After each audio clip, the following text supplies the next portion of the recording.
right? Stephen Covey talks about in his Begin with the End in Mind. He says, so often, we're climbing the ladder of success only to reach the top and realize we had the ladder against the wrong wall, and so we want to be making sure we're going the right direction.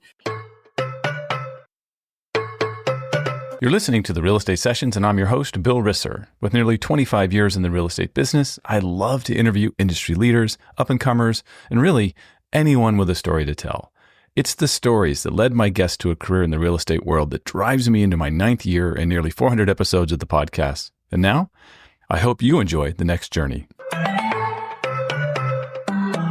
Hi, everybody. Welcome to episode 406 of the Real Estate Sessions podcast. As always, thank you so much for tuning in. Thank you so much for telling a friend. Today, we have another conversation with Carp. Here we are on December 31st, 2024, looking towards 2025. And I thought this would be a great time to have Sean Carpenter on because Sean does a lot of business planning, helping agents kind of figure out what their goals will be for the next year. And he has a really cool way of setting them up for success. And I thought, let's just talk to Sean about this. Timing's good, even though it's kind of a little late. Probably should have been doing this planning earlier.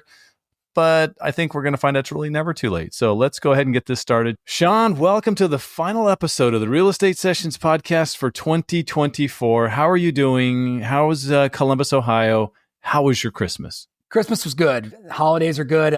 The year coming to an end, it's always that exciting yet kind of mesmerizing time where you're like, wow, I can't believe we made it to the end of the year. And it seems like it was just yesterday. We were planning for this year, but everything's good. The family's good.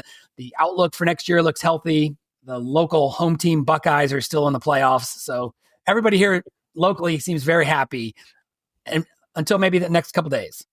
Yeah, I was going to say, well, and the Bengals still have a shot. Bengals are still alive. Yeah. They're alive. And the Browns are the Browns. And the Browns are just do what the Browns do. Yeah, that has got to change. I saw that like Deshaun Watson's still the guy for the next couple of years. That's kind of the plan. He did. He worked his money this past week. He's willing to renegotiate some of the the monies on the table. Yeah. Wow. All right. Good. What I'd like to do, because we're here at the end and like every other piece of media in the world, they all do look backs and top 10 lists and all this great stuff of the year that just passed. But I think I'd like to get more specific, right? Because what you do when you help agents with a lot of different ways to be prepared in their business, ways to look at their business. I know you handle business planning for people in that Q4, which is really important. Like, what is next year going to look like? But you and I were chatting a little bit, and I would love for you to start with how do you handle those conversations, whether it's one-on-one coaching or whether it's in a group? How do you handle looking back? I mean, what does that look like for you? Because it seems to me that's really important, is to see how well you did in the past year instead of just jumping into 2025. Does that sound right? Yeah, of course, Bill. And I think, when I meet with agents that I coach with or any business planning person, starts thinking about, you're driving down the road, right? You're looking at the future. You got a destination in mind, and that windshield is big, and it should be big because where you're going is important, but you got to have those rearview mirrors to know where we've been, to have a good indication of, are we on the right path, right? Stephen Covey talks about in his Begin with the End in Mind. He says, so often, we're climbing the ladder of success only to reach the top and realize we had the ladder against the wrong wall, and so we want to be making sure we're going the right direction. And so looking back, those rear views, I think, is so critical, because if you had a good year, you want to look at what you did to repeat. And if you had a challenging year, you want to look at where those maybe detours and obstacles came up, avoid them as best you can, whether that's through technology, whether that's through delegation, whether that's through maybe just not doing things that aren't working anymore. And so, when I sit down and do my business planning with my agents, the first, 30, 45 minutes is talking about, let's look back at this past year. And I'll, for our listeners, I'll walk through kind of the topics that we talk about. And I sort of ask them to grade themselves, right? Grade their team, their business, their, get outside of their business and look from above and see where they're looking at. So you want to go through the different little categories? Yeah. My first question to you is, do you ever have to struggle with someone maybe not being as honest as they need to be? Because they need to be really honest in this process, right? When they're going through this, they can't, Yeah. You want to make it a safe space where they can kind of be honest. And, sometimes, if I feel there's some excuses coming out versus some truths, I might, there you go. Bill, I like to say to my son when he was learning to play golf, I say, the golf scorecard, And I say, you know why they make the little boxes for your score on each hole so small? He goes, why? And I say, because you can't write excuses in there. You can just write a number, right? You can't say, well, the wind was blowing too hard, or the golf cart made a noise, or the rake near the bunker. You just have to put a 4 or a 6 or an 8. And so I think at the end of the day, business owners, which all real estate agents are as business owners, is they got to be honest with themselves and say, where can I be better and what can I double down on? And so, the first thing we talk about is, on a grade scale is, how did you do on prospecting? And sometimes that word prospecting, I think, intimidates some people. So I say, don't worry about the word prospecting. I'm talking about lead generation. And what's funny, Bill, is a lot of people, and I work with mostly the top agents and teams in my Columbus and Cincinnati marketplaces, but a lot of agents, they come off the bat and they say, oh, probably I'm a C or a D. Now, these are the top agents doing 50, 70, 80, 150 deals a year. And they give themselves a C or D because I think they're grading themselves on what they think prospecting is. They're like, well, I didn't door knock and I didn't hold open houses and I didn't cold call people. And I say, I don't care about that. I said, when it comes to generating business, when it comes to putting seeds in the ground and growing your business on purpose, how would you grade yourself? And I think what a lot of top agents realize is so much of their prospecting is social prospecting and just constant, consistent communication. And so when you think about your prospecting, once again, go back to that metaphor we've used in past conversations, putting seeds in the ground that could turn into business tomorrow, next week, next month, or next year. And so that's where it begins. The next thing we look at is time management, right? The cool thing about real estate, it's different every day. The bad thing about real estate, it's different every day. And so time management is an area where a lot of agents kind of get off track because they react to the what's in urgent now and they focus on the urgency versus the importance. And so we really look at time management and do they have a morning routine? Do they have systems in place? Do they have systems in place to put seeds in the ground? Do they have systems in place to implement a 4-H club or a 6 channels of communication challenge or whatever it might be? And so we look at time management. The next question is use of technology. Now, most of the agents, when I say use of technology, I mean, we double check and make sure, do they know how to use all the company tools? Do they know how to use the local MLS, Dotloop or DocuSign? Do they know how to use the technologies available? And then are they leveraging other sources of technology like social media, video, AI, areas like that? And really it's just an analysis. And as you could probably imagine, Bill, most of the agents can do the day-to-day tasks. They're just not adding a lot of extra bells and whistles in, right? Yeah. Yeah. And that goes with the business. There are some people that are all over that and really excited about trying out new things. And you got others who are just kind of set in their ways.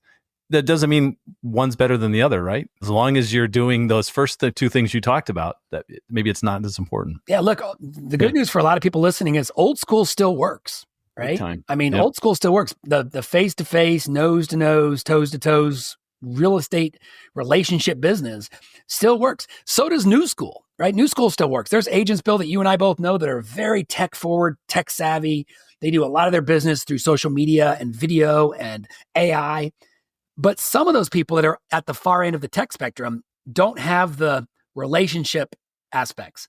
Some of the people that are at the old school relationships, they can't really leverage it and explode it using technology. It's the agents that can put their feet in both camps, I think, that really have the best opportunity for growth in this business.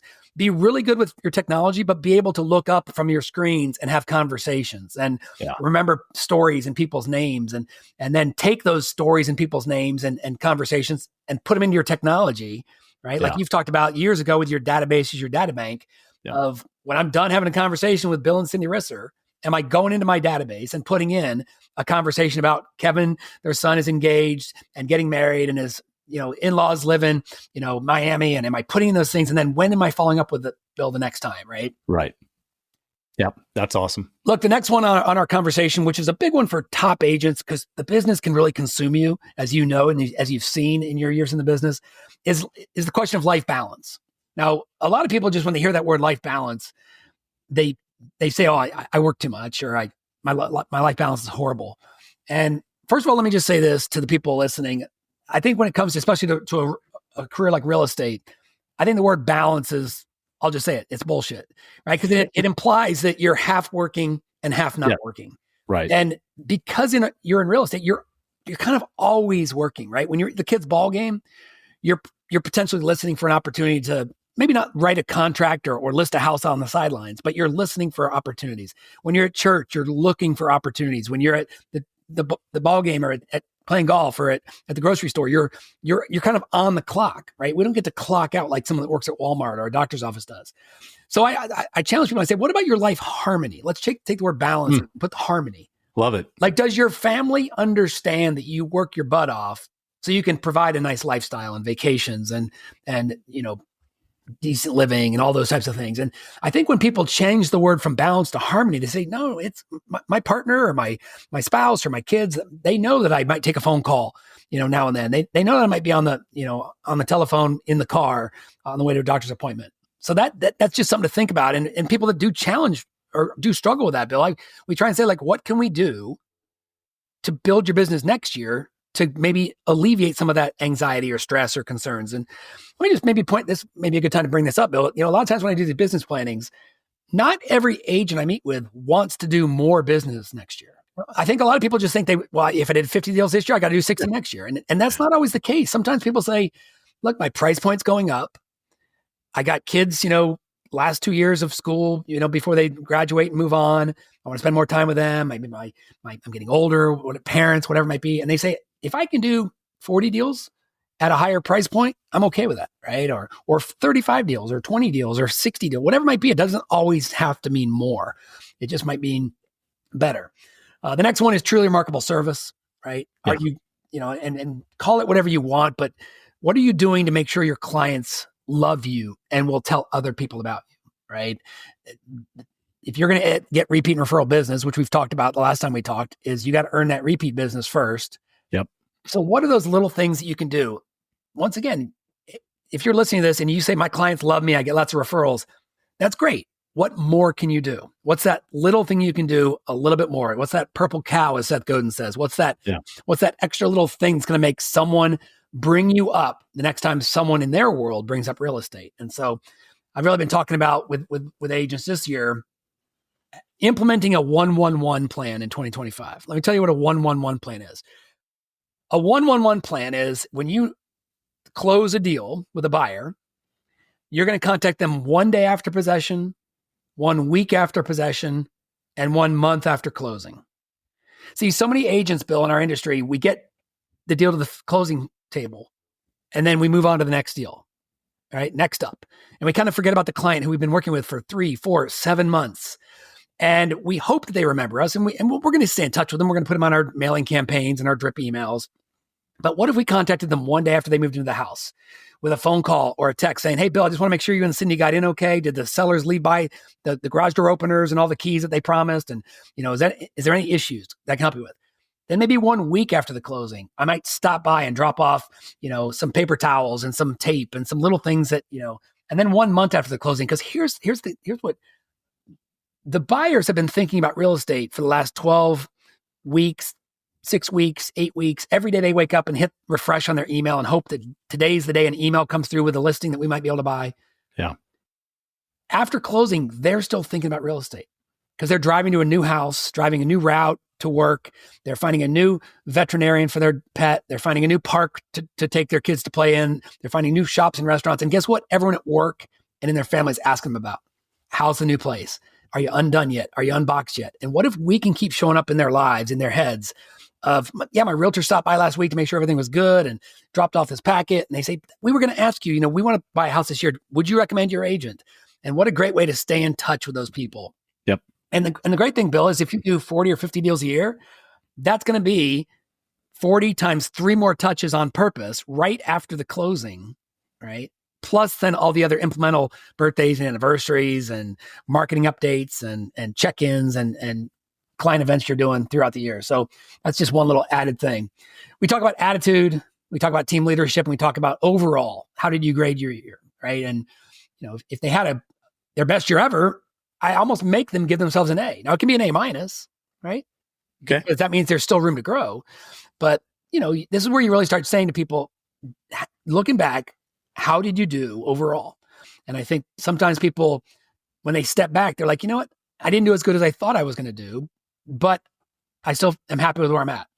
Or I realized that maybe this happened, or I had this challenge in my life, or I had this obstacle where my kids were sick, or I was sick, or my parents were sick, or my parents died, or I got divorced, or these little things that you can look back and say, okay, so 3 or 4 years from now, when we look back at that little window where things didn't happen the way we wanted to, there was a clear outlier of why it went that way. Last question. Is it too late to work out what I'm doing for 2025? Is it because here we are at the very end of the 2024? Is it too late? No, not at all. I think, and once again, I mean, obviously, if you're just starting a plan now, you're probably, 60 to 90 days in arrears, so to speak. So the people that are going to close deals in January, put those things in contract in November and December, right? And they put seeds in the ground earlier. It's not too late to be a farmer. Your harvest just might come a little bit later. There you go. But once again, it goes back to the old basic: focus on the activity, not the results, and you have a good chance of getting started. Well, another conversation with Carp. I've been a little lax on these. I'm going to make sure that we step up the timing on these, Sean. It'll probably be for the next month, every month over the next 6 months. But yeah, that's all. It's wonderful. I love hearing you talk about your business. The passion is there.